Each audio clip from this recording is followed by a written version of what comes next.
Hi everybody. Today we're going to talk about unit conversions out of several types. I would think the most complicated type, and these are of the type that have either squared or cubed powers. And they're a little bit more tricky, but if you see some of the basic components of it, you'll see that it's really the same thing as you've done before. So as an example, let's take a look at a number like 32.0 meters squared. It could be like the area of something. And I'm going to convert this to kilometers squared, a different unit of area. Now, to do these kind of problems, you have to know what the relationship is between a meter square and a kilometer squared. Now, well, that's not necessarily the easiest thing to know how to do.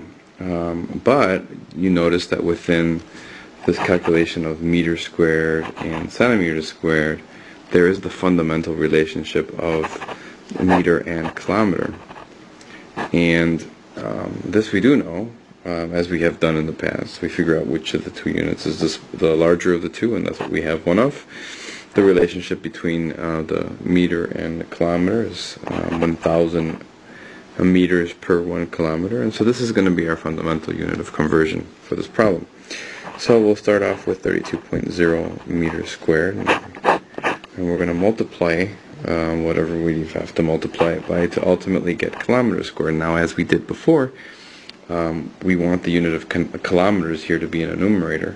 So we're going to have to use this relationship in the reciprocal form, where we have 1 kilometer over 1,000 meters.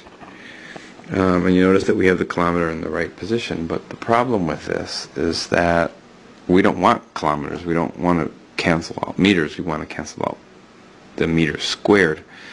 Where to do that, you just can't square the meters, because what you do to the denominator, you're going to have to do to the numerator too. So to take care of that problem, we're just going to square the whole thing.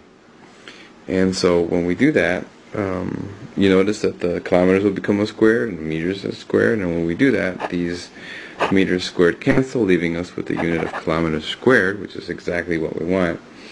And when we plug this into the calculator, we're going to take 32.0 and divide that by 1,000 squared. We end up with, and I chose to write mine in scientific notation, 3.20 times 10 to the negative 5th kilometers squared. Notice I have 3 significant figures, and I have 3 significant figures for my answer.